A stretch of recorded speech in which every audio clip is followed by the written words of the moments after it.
ఆంధ్రాలో హత్య, చెన్నైలో డెలివరీ. ఎస్, పొలిటికల్ లీడర్ కోట వినుత డ్రైవర్ హత్య కేసులో జరిగింది ఇదే. ఎక్కడో చంపేసి ఇంకెక్కడో డెడ్ బాడీని ఎందుకు పడేశారు? అసలు చంపాల్సిన అవసరం ఏమొచ్చింది? నమ్మకం పునాదుల మీద ఏర్పడ్డ బంధం ఎందుకని బీటలు వారింది? ఎక్కడ చెడింది? ఎలా మూడింది?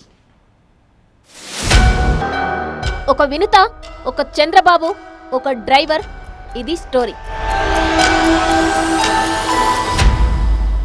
మ్యాటర్ ఏంటంటే శ్రీకాళహస్తికి చెందిన వినుత దంపతులు డ్రైవర్ను చంపేశారు. 7 ఏళ్లుగా వెన్నంటి ఉన్న నమ్మిన బంటును ఎందుకు చంపేశారు? అన్నేళ్ల నమ్మకాన్ని డ్రైవర్ వమ్ము చేశాడా? ఒక హత్య 2 రాష్ట్రాల్లో ఎందుకు బ్యానర్ ఐటంగా మారిపోయింది? అసలు తెర వెనుక జరిగిందేంటి? అజ్ఞాతంలోకి వెళ్లిపోయాడు. కట్ చేస్తే జూలై 8న చెన్నైలోని కూవం నదిలో శవమై తేలాడు. స్థానికులిచ్చిన సమాచారంతో స్పాట్కెళ్లిన చెన్నై పోలీసులు డెడ్ బాడీని పరిశీలించారు. చేతికి ఉన్న టాటూ ఆధారంగా కూపీలాగారు. అదే సమయంలో పరిసర ప్రాంతాల్లో సీసీ ఫుటేజ్ తిరగేశారు.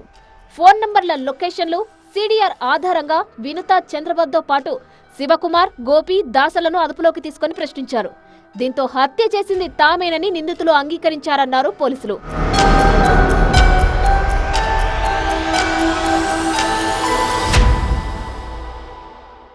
இந்த C3 7 மில்ஸ் லிமிட்டில் ஒரு பாடி நமக்கு கிடைக்கிது. சஸ்பீசியஸ் டெத்துன்னு போட்டு நம்ம விசாரிக்கிறோம். போஸ்ட்மார்ட்டத்தில் எது மர்டராக இருக்கிறதுக்கு வாய்ப்பு சொன்ன உடனே அப்போ வந்து எந்த குழுவும் இல்லை, நமக்கு டிசீஸ்டு யாருன்னு தெரியாது, அக்யூஸ்ட் யாருன்னு தெரியாது. அப்போ சிசிடிவிலாம் வச்சு பார்க்கும் பொழுது ஒரு சந்தேகப்படக்கூடிய ஒரு கார் வருது. அந்த காரோட நம்பர் எடுத்து அது வழியாக ட்ரேஸ் பண்ணி அந்த கார் அங்கே யார் கொண்டு வந்தாங்கன்னு பிடிக்கும் பொழுது அந்த இது வந்து மர்டர்னு நமக்கு தெரிய வருது. அந்த கார் அப்போ கொண்டு வந்தவங்களாம் பிடிச்சிட்டோம். மொத்தம் 5 பேர் அரெస్ట్ பண்ணியிருக்கிறோம். அவங்களும் కన్ఫెస్ பண்ணிட்டாங்க. శ్రీకాళహస్తిలోని ఓ గోడౌన్కు తీసుకెళ్లి అక్కడ శ్రీనివాసుల్ని విచక్షణారహితంగా కొట్టి చంపేశారా? అక్కడ చంపితే డెడ్ బాడీని చెన్నైకెందుకు తీసుకెళ్లారు? ఈ విషయాలన్నీ ఎంక్వైరీలో తేలాల్సి ఉందన్నారు పోలీసులు. ஆந்திராவில் கொலை பண்ணிட்டு பாடி கொண்டு ஏன் வந்தாங்கன்னு கேட்டிங்கன்னா, அவங்களுக்கு இங்கே வந்து ட்ரீட்மெண்ட் வந்த வகையில் இங்கே வந்துட்டு போனதில் இந்த ரூட்டு தெரியும். ஸோ அதனால் இங்கே கொண்டு வந்து போட்டால் நம்மளை கண்டுபிடிக்க முடியாதுன்னு நினச்சிட்டு கொண்டு வந்து போட்டோம். அது விசாரணை முடியல சொல்லலாம். వినుత రాజకీయ వ్యూహాలు, వ్యక్తిగత సమాచారాన్ని తమ రాజకీయ ప్రత్యర్థికి శ్రీనివాస్ చేరవేశాడన్నది వినుత దంపతులు చెబుతున్న మాట. ఈ విషయంలో చాలాసార్లు డ్రైవర్ను హెచ్చరించారట, పద్ధతి మార్చుకోవాలని సూచించారట. అయినా డ్రైవర్ మారకపోవడంతో చేతులకు పని చెప్పినట్టు తెలుస్తోంది. ఆ సమయంలో కాస్త ఓవర్గా రియాక్ట్ అయిన కారణంగా శ్రీనివాసులు చనిపోయినట్టు తెలుస్తోంది. అయితే ఇందులో అసలు వాస్తవాలు బయటకు రావాల్సి ఉంది. నమ్మకస్తుడుగా ఇంట్లో మనిషిగా 7 ఏళ్లకు పైగానే పనిచేసిన రాయుడిని అసలు వినుత కుటుంబం ఎందుకు హతమార్చాలని భావించింది? వినుత పర్సనల్ ఇతరులకు షేర్ చేశాడన్న కారణమేనా, లేదంటే ఇతరుల ప్రలోభాలకు తలొగ్గి సహకరిస్తున్న అనుమానమేనా? అసలు వినుత ఆరోపించినట్లుగా వీడియోల్లో ఏముంది? అసలు ఆ వీడియోలు షేర్ చేసి ఉంటే ఆ వీడియోలు ఎవరికి షేర్ చేశారు? ఇదే ఇప్పుడు చర్చగా మారింది. శ్రీకాళహస్తిలో డ్రైవర్ను చంపేసి చెన్నై కూవం నదిలో ఎందుకు పడేశారు? దగ్గర 115 నుంచి 120 కిలోమీటర్ల దూరం వరకు డెడ్ బాడీని ఎందుకు తీసుకెళ్లారు? ఏపీలో డెడ్ బాడీ పడేస్తే దొరికిపోతామని భావించారా? అక్కడికి తీసుకెళ్తే ఎవరు కనిపెట్టలేరని అనుకున్నారా? రీజన్ ఏదైనా క్రైమ్ సీన్ ఏపీ నుంచి చెన్నైకి షిఫ్ట్ అయిపోయింది.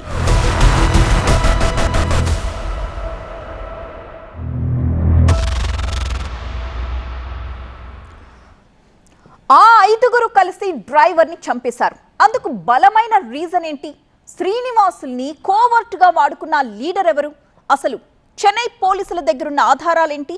హత్య కేసు రాజకీయంగా దుమారాన్ని రేపుతున్న వేళ బాధిత కుటుంబం మాత్రం తమకు రక్షణ కల్పించాలని వేడుకుంటోంది. ఇంతకీ వాళ్లకు వార్నింగ్స్ ఇస్తున్నది ఎవరు?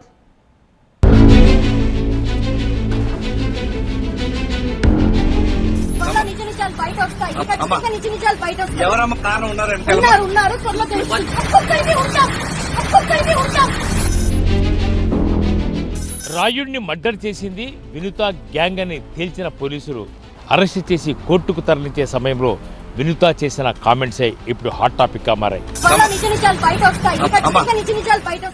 పెద్ద కుట్ర జరిగిందని చెబుతూనే ఒక రాజకీయ నాయకుడి ప్రమేయం ఉందని చెప్పిన వినుత కామెంట్సే ఇప్పుడు పొలిటికల్ గా కూడా చర్చగా మారాయి.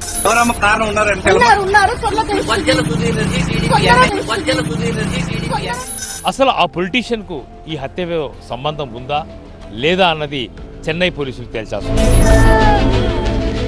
అసలు ఏపీ పోలీసులు ఇప్పటి వరకు ఈ కేసు దర్యాప్తు వైపు ఎందుకు చూడలేదు అన్న అనుమానం కూడా ఇప్పుడు మరో హాట్ టాపిక్ అయింది.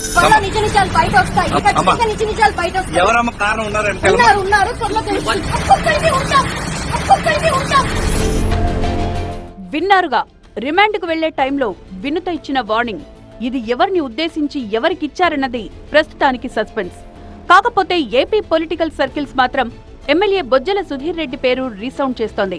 నిజానికి వినుత దంపతులకి బొజ్జల సుధీర్ రెడ్డికి మధ్య చాలా రోజులుగా రాజకీయ వైరం నడుస్తోంది. గత అసెంబ్లీ ఎన్నికల్లో టికెట్ విషయంలో అది కాస్త పీక్స్ కు చేరింది.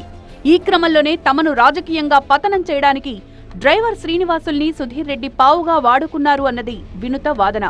రాజకీయ వ్యూహాలను, వ్యక్తిగత వీడియోలను ఆయనకు పంపించాడని, దీని వెనుక కోట్ల రూపాయల డీల్ జరిగిందని ఆరోపించారామె. ఇందులో వాస్తవం ఎంత అన్నది పక్కన పెడితే జరుగుతోన్న ప్రచారాన్ని ఖండించారు బొజ్జల సుధీర్ రెడ్డి. శ్రీనివాసులు హత్య కేసుతో తనకెలాంటి సంబంధం లేదని స్పష్టం చేశారు. దేవుడు సాక్షి, కుటుంబ సాక్షి నాకంటే అటువంటి సంబంధం లేదు. అంతా కూడా ఏదో రాజకీయ కోణంలో చేసిన తప్ప, అనవసరంగా లాగి ఏదో సోషల్ మీడియాలో వైసీపీ చేయడం తప్ప పొలిటికల్గా మాట ఇష్టం. కానీ దేవుడు సన్నిధిలో ఉన్నా కాబట్టి చెప్తున్నాను, నాకు ఎటువంటి సంబంధం లేదు.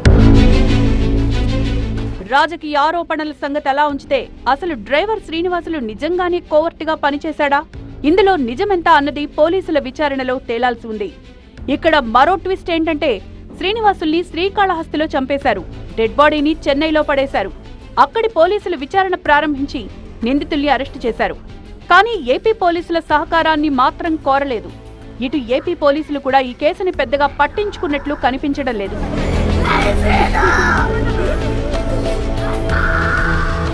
కేసు అంతా కూడా కంప్లీట్గా వాళ్ళకి చెన్నై వాళ్ళే రిజిస్టర్ చేశారు, వాళ్ళే ఇన్వెస్టిగేషన్ చేస్తున్నారు. మనం ఓన్లీ అక్కడ జరిగిన వాటి గురించి ఫ్యాక్ట్స్ తెలుసుకోవడానికి ప్రయత్నం చేస్తున్న తర్వాత మనం అటువంటి ఇన్వెస్టిగేషన్ అయితే మన సైడ్ నుంచి ఎటువంటి ఇన్వెస్టిగేషన్ లేదు. చెన్నై పోలీస్ ప్రకారం ఇక్కడ జరిగి అక్కడ తీసుకొచ్చి డంప్ చేశారని నాకు. మరోవైపు డ్రైవర్ హత్య కేసుకి సంబంధించి కీలక విషయాలు బయటపెట్టిన చెన్నై పోలీసులు మరింత లోతుగా దర్యాప్తు చేయాల్సిన అవసరం ఉందన్నారు. இது வந்து மோட்டிவ் எப்படின்னா, இது நம்ம மாநிலம் இல்லை, பக்கத்தில் ஆந்திரா மாநிலத்தில் ஒரு கட்சிக்காரங்க ஜனசேனா கட்சி இருக்கு இல்லையா, அந்த கட்சியில் ஒரு கேண்டிடேட்டாக முதல்ல கண்டெஸ்ட் பண்ணவங்க இந்த டைம் வாய்ப்பு கிடைக்காம அவங்களோட கூட்டணி கட்சிக்கு அந்த வாய்ப்பு போச்சு. அது சம்மந்தப்பட்ட ஒரு பிரச்சனை இருக்குது. அதில் இவர் வந்து இந்த இறந்து போன அவர் ஆப்போசிட் குரூப்புக்கெல்லாம் சப்போர்ட்டாக இருந்தார், சில வீடியோஸ்லாம் எடுத்தாருன்னு சொல்லி. డ్రైవర్ శ్రీనివాసుల కుటుంబం తమకు ప్రాణహాని ఉందని ఆరోపిస్తుంది. పోలీసులే తమకు న్యాయం చేయాలని వేడుకుంటోంది.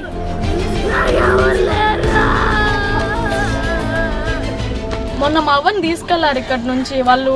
నేను కాల్లో లైన్లో ఉన్నాను, ఆమె వినుత చెప్తాను నీకు ఎంత డబ్బైనా ఇస్తాం మేము, మా గురించి అక్కడ ఏం చెప్పొద్దు అని చెప్పి మా అవ్వకి చెప్తాను. డబ్బు రూపంలో కొనాలని చెప్పి చూశారు వాళ్ళు, మేము లొంగలేదు వాళ్ళకి.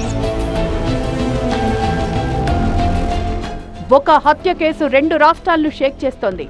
ఇప్పుడందరినీ తొలుస్తున్న ప్రశ్నలేంటంటే, శ్రీనివాసులు తప్పు చేసి వినుత దంపతులకి దొరికిపోయాడా? దంపతులకు సంబంధించిన వ్యక్తిగత వీడియోలు, సమాచారాన్ని ఏ లీడర్కి పంపించాడు? అసలు ఆ వీడియోల్లో ఏముంది? ఒక వ్యక్తిని హత్య చేసేంత మ్యాటర్ వీడియోల్లో ఉందా? ఇక చెన్నై పోలీసుల చేతికి చిక్కిన ఆధారాలేంటి?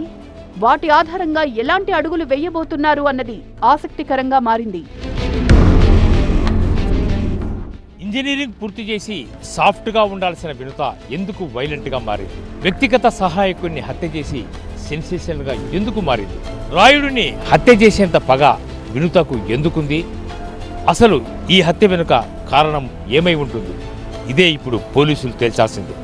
కెమెరా పర్సన్ జగదీష్తో రాజు, TV9, శ్రీకాళహస్తి నుంచి.